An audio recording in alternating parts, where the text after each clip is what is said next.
त्यापूर्वी अटल बिहारी वाजपेयी होते, ते सुद्धा ढोल वाजवून त्यांनी सांगितलं की धनगर समाजाचा फक्त मतासाठी वापर आत्तापर्यंत केलेला आहे. या सत्ताधाऱ्यांनी तुम्हाला फसवलंय. या धनगरांच्या उपकाराची परतफेड करा, तुम्ही दिलेला शब्द पाळा, हे सांगण्यासाठी हे आंदोलन होतं. हा लढा थांबला नाही. मी ज्यावेळेस पूर्णपणे बरा होईल आणि परत ताकदीनं एक नवा लढा मी उभा करू, तर एक संधी आपण त्यांना दिली पाहिजे. म्हणून निवडणुकांपर्यंत त्यांना एक संधी आपण देतोय. नमस्कार, मी संतोष सावळे. आपण पाहतात लेट्सअप. गेल्या 16 दिवसापासून दीपक बोर्डे यांचं धनगर प्रवर्गाला एस.टी प्रवर्गातून आरक्षण भेटावं या मागणीसाठी जालना येथे आमरण उपोषण सुरू होते.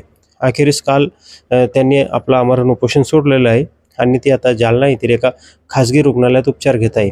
तर आपण त्यांच्याकडून काही गोष्टी जाणून घेणार आहोत की आता त्यांची ते तब्येत आता थोडी बरी असल्याचं आता ते सांगत होते. भाऊ, 16 दिवस तुम्ही उपोषण केलं.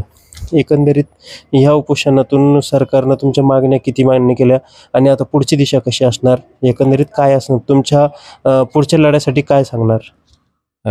मी पहिल्यांदा आपला एक मुद्दा क्लिअर करतो की मी एस.टीतून आरक्षण मिळावं यासाठी उपोषण आमचं सुरू नाही.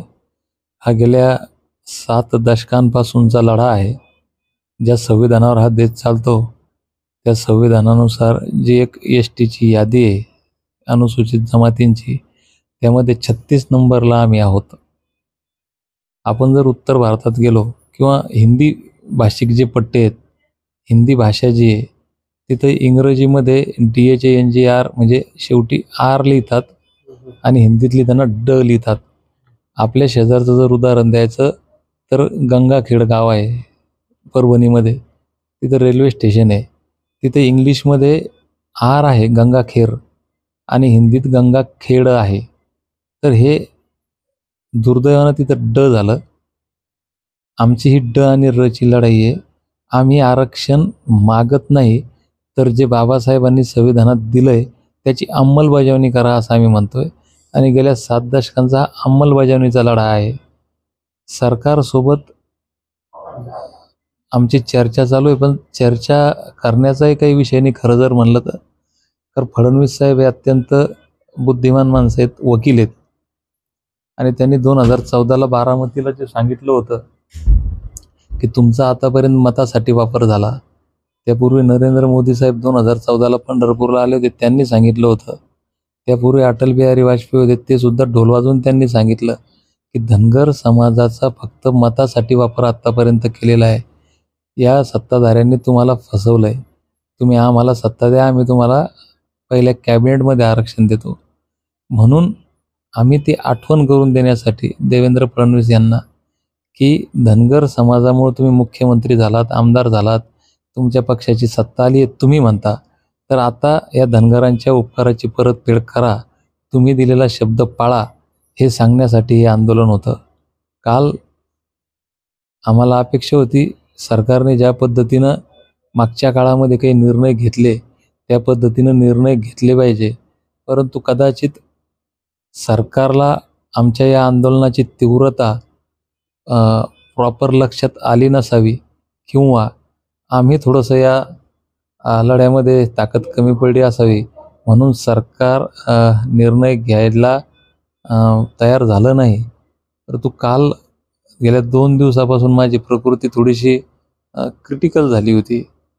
वैद्यकीय पथक, शासकीय, खाजगी डॉक्टर मित्र असतील या सर्वांनी सांगितलं की आता तब्येत थोडीशी आपली सिरियस होते, आपण ॲडमिट झालं पाहिजे.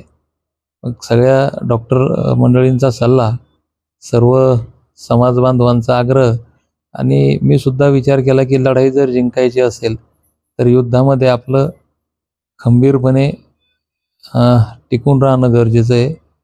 म्हणून या सगळ्या गोष्टींचा विचार करता काल मी आंदोलन तात्पुरतं स्थगित केलं आहे.